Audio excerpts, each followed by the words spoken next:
Hello everyone. तो ये है लेक्चर नंबर 8। अब हमारे पास इतनी नॉलेज हो गई है कि हम ऑर्गेनिक केमिस्ट्री में रिएक्टिव इंटरमीडिएट्स की बात कर सकें।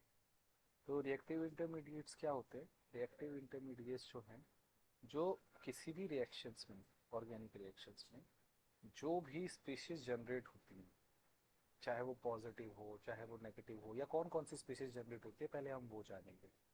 ठीक है। ये कॉन्सेप्ट बहुत इंपॉर्टेंट है। जब तक हम ये बेसिक नहीं समझ पाएंगे तब तक हम ये नहीं जान पाएंगे कि हम मतलब इनकी इनकी ज़रूरत ही क्या है।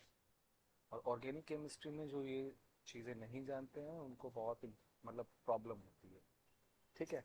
तो बेसिक से स्टार्ट करते हैं। सबसे पहला है, हम कैसे जनरेट कर सकते हैं रिएक्टिव इंटरमीडिएट्स। रिएक्टिव इंटरमीडिएट्स होते क्या हैं? तो लेट्स से तुम्हारा एक ऑर्गेनिक रिएक्शंस है, एक ऑर्गेनिक रिएक्शन से तुम ये जा रहे हो।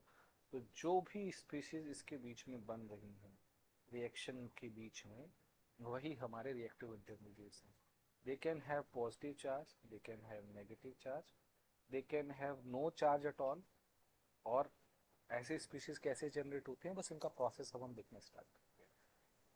तो लेट्स से कि ए और बी एक कंपाउंड है हमारा, और बी की इलेक्ट्रोनेगेटिविटी ज़्यादा है ए से। ध्यान रखें, ये इंपॉर्टेंट है। अब इलेक्ट्रोनेगेटिविटी ज़्यादा है तो इसको बोलेंगे हेट्रोलिटिक क्लीवेज। इस तरीके से टूट जाएगा, मतलब इलेक्ट्रॉन यहाँ पे शिफ्ट होगा, ये एक पॉजिटिव चार्ज बनेगा, इस पे नेगेटिव चार्ज बनेगा, आयंस बन रहे हैं।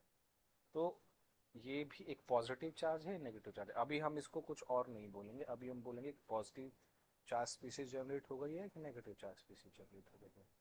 सेम थिंग लेट्स कि मतलब यहाँ पे एक इलेक्ट्रॉन है और इस बार ए और बी के बीच में डिफरेंस थोड़ा कम है, समथिंग लाइक Cl2। तो जब हम इस बॉन्ड को तोड़ेंगे, तो अगर इस इलेक्ट्रॉन को, एक सिंगल इलेक्ट्रॉन को अपने पास रख लेगा, तो इसको हम बोलेंगे रेडिकल्स। क्या बोलेंगे? रेडिकल्स। देखिए, जब आप आगे आगे इस चीज़ को पढ़ते चले जाएंगे ना, तो आपको समझ में आएगा कि ये चीज़ें कैसे इंपॉर्टेंट है। और हम इसमें ऑर्गेनिक रिएक्शंस में इनका क्या रोल है, ये कहाँ कहाँ पर है, उसको हम बहुत डिटेल में पढ़ने वाले हैं। तो सबसे पहला आई गेस जो है, ओके थोड़ा मुझे पीछे जाना चाहिए। दूसरा कॉन्सेप्ट क्या है? बॉन्ड एसोसिएशन एनर्जी और बॉन्ड एनर्जी। ये इंपॉर्टेंट है जब हम इन रिएक्शंस को बना रहे हैं। तो बॉन्ड एसोसिएशन एनर्जी क्या होती है कि लेट्स से मेरे पास में एक मॉलिक्यूल है H2, मैंने इसको तोड़ के गैस फेज में कन्वर्ट कर दिया, तो H रेडिकल है। तो ये जो एनर्जी रहेगी इसको बोलेंगे बॉन्ड एसोसिएशन एनर्जी। दूसरा एग्जांपल लेते हैं H2O।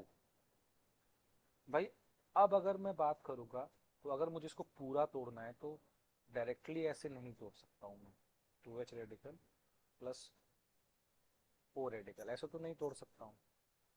ठीक है। हमें इसको तोड़ना पड़ेगा स्टेप वाइज। कैसे?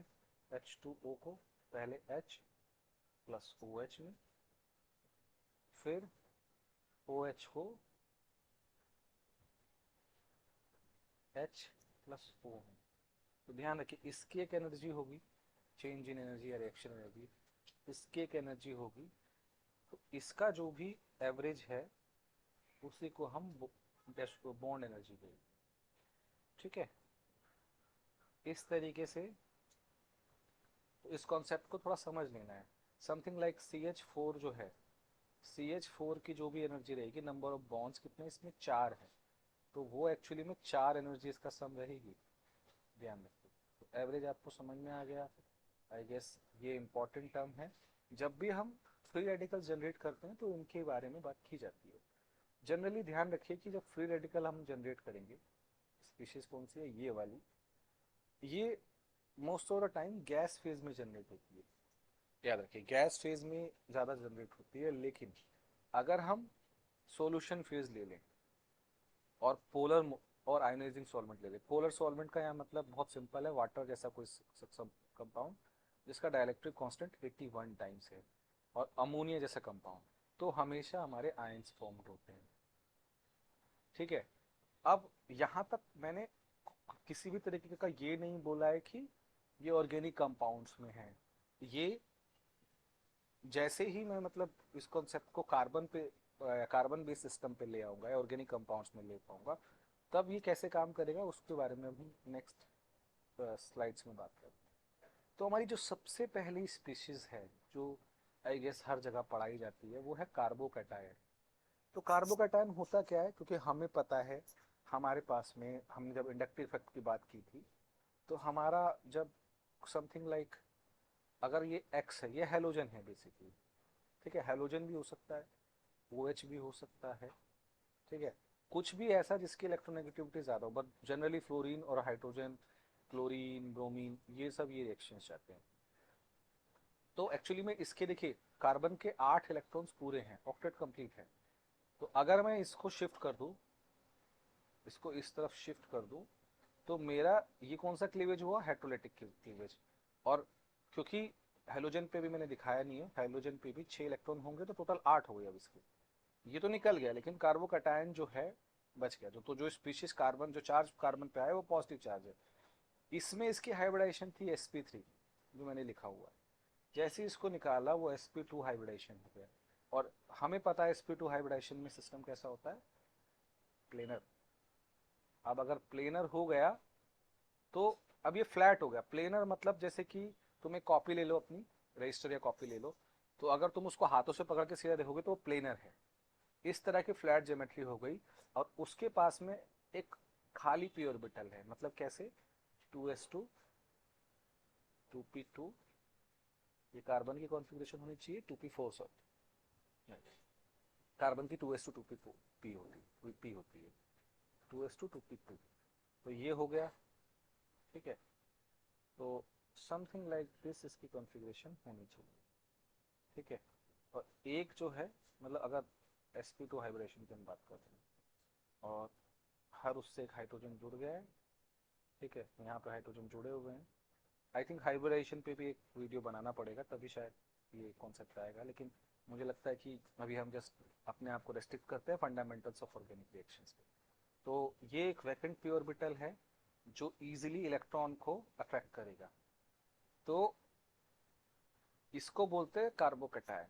क्या बोलते हैं, कार्बोकैटायन। ये कार्बोकैटायन टर्म जो है ना, बड़ी एक मिसअंडरस्टूड टर्म है हमारी हिस्ट्री में। जब जब कभी भी मतलब इसका जनरेशन, तो इसके बारे में थोड़ा सा और बात करते हैं। तो देखिए एक्चुअली दो टर्म होती है, कार्बेनियम आयन, कार्बोनियम आयन। जब कभी भी देखो ये जो टर्म है ये अमोनिया फोर से डेवलप, मतलब इंस्पायर्ड है। जैसे हम इसको बोलते हैं ना अमोनियम आयन, उसी तरीके से कार्बोनियम आयन भी बोलते हैं। लेकिन there is a slight difference कि कार्बेनियन आयन बोले या कार्बोनियम, कुछ लोग जब शुरुआत में थे तो कार्बेनियम आयन भी बोलते थे। लेकिन क्या हुआ कि एक्सपेरिमेंट्स परफॉर्म किए गए। एक्सपेरिमेंट्स कैसे परफॉर्म किए गए कि हमने सुपर एसिड्स लिए। सुपर एसिड्स का एग्जांपल तुम ले लो HClO4, समथिंग लाइक HClO4। ये सुपर एसिड्स होते हैं, इस तरह के कंपाउंड बहुत ज़्यादा एसिडिक होते हैं, मतलब हाईली एसिडिक। तो अगर ऐसा कोई कंपाउंड रहेगा और ये बहुत स्ट्रांगली H प्लस डोनेट करेगा, तो हमारी कुछ स्पीशीज जनरेट करती हैं। इस स्पीशीज को जिसने मतलब कहीं पढ़ा होगा, टू सेंटर्ड 3 इलेक्ट्रॉन बॉन्ड, ठीक है, वो किस में होता है, डाइबोरेंस में होते हैं।